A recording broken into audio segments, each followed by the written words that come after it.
Let's do it.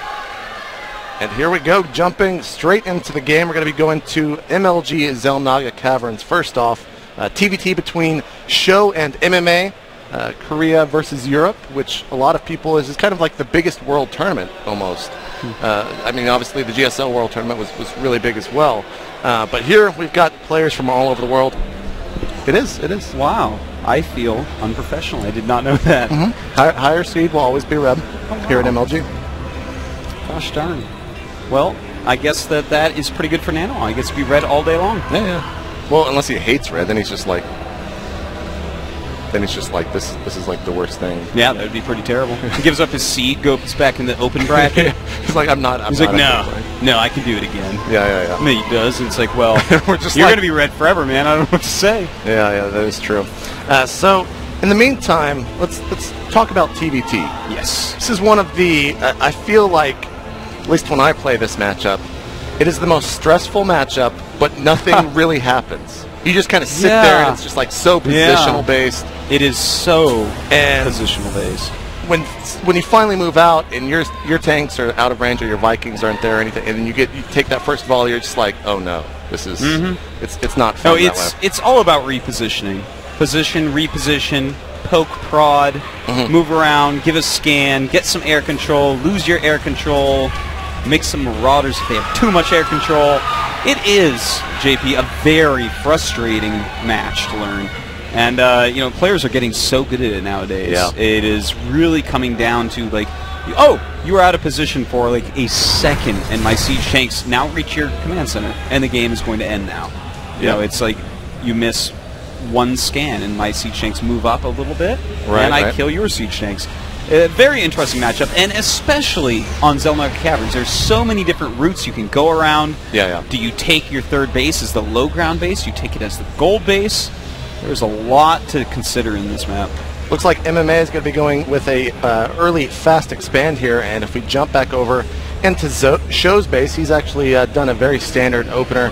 Now, let's talk about kind of the different styles that we see in TVT. I mean, the first one that really comes to mind, of course, is the Marine King style, which he really popularized, obviously, because it's just you make a lot of Marines and you move forward, and it works out very well for him. But I would say that the standard is definitely the tank Viking Marine. It's tank kind of Viking and a tank Marine, I would say. Yeah. And, you know, that's basically the most solid style, and depending upon map, you may have a different late-game composition. For instance, if you're on a very thin map, it could possibly go to Battlecruiser. There's some funny, you know, Banshee switches as well in there. Right.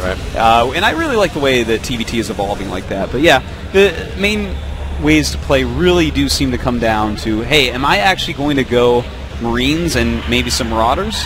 Or am I going to go for Siege Tanks and Marines? Now, we have seen a little bit more branching off. You know, there's been some mech, there's been some Hellion Siege Tank. We've seen Sky Terran, but that kind of died out. So it's going to be interesting to see what these guys want to do. It looks like Sjow is going to be opening up Banshees, I do believe, here with this 1-1-1. And back over in MMA's base, his command center is now finished. He's going to go ahead and get his second orbital command, adding on another Rax and also starting that factory. Got the double gas, which is pretty typical, so I'm going to be very interested to see if he's just going to be going for those tanks or if he's going to be going for any Banshees like you were just talking about.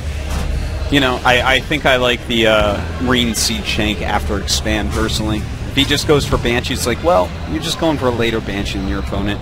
Sometimes the surprise factor can get him, but I don't think that's the way MMA is going to play. This guy can play a pretty solid game, even though we have seen cheese in the past as well.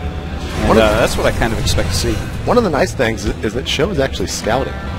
Yeah, he's changed his ways, JP. Yeah. I was actually mortified when I first saw the interview where Sjow said he doesn't like to scout. Made me lose a lot of faith in humanity. But no, he's nowadays this guy is scouting all over the place, figuring things out. A great player, no doubt about it. Oh, what is this, JP? No, not that. This. The Blue Flame? Yeah, man, he's going for Blue Flame and Banshee. Pretty wild, and he does, in fact, get scanned. He's going to see that, oh, there's an upgrade going, and will that scan see the Hellion pop out? Oh, my... I don't think he saw the Hellion pop out there. So he may be thinking it's Siege Tank, Banshee, Marine all in. Right. But in fact, it is not. Do you feel like MMA is, I mean, a lot of these players are definitely responsive players, or they stick to their ways, they don't really change so much in the game. Since you've casted MMA and probably watched a lot of his games when he was in Code A, do you feel that he plays really responsive, or will he just kind of stick to what he knows best? Yeah, I wouldn't call him necessarily a responsive player. I feel like this guy, he has the strategy he wants to do in mind, and he goes for it. So we're going to have to see, can he actually respond a little bit here to this strange build of Sjow. Doing a little bit of harassment, but he has no cloak, and that Viking is going to make short work of this Banshee. Only 3 kills at the end of the day for that Banshee. That is not, in fact, double digit. That Banshee was a failure. It was, yeah. Here comes Sjow, actually. He does have Blue Flame. I think it did actually finish. Yes, it looks like it did. But he hasn't sent these in just yet. And if we go look at MMA's actual force, he does have that 1 tank, handful of Marines in this bunker, which is pretty crazy because if we scout, or if we go into his vision, he did scan this earlier, but he hasn't really seen too much. And he's actually still hasn't expanded, and he's had that command center for quite some time. You know, I think he might be a little bit scared. Seeing that 1-1-1 build, almost anything can come at you. But I am loving what I'm seeing from Sjow up here. You know, these Blue Flame Hellions are going to be so useful before there's any bunkers out. He may be able to just, you know, snap all the Marines' necks. We will see in a second here. Will he get a Marine barbecue?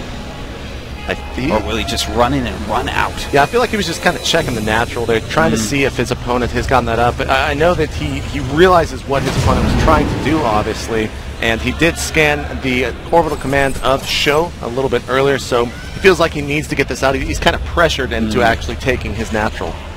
Absolutely. Now these siege tanks going to come down, escort those SCVs a little bit, but if he runs in here with the Blue Flame Hellions and MMA is not on top of things, he can take out those SCVs very quickly. You have a drop about to occur here from MMA, and looks like Sjow is going to move in with these Blue Flame Hellions. There's really not too many SCVs, but he is going to be able to kill quite a bit here, and the tanks will chase those out.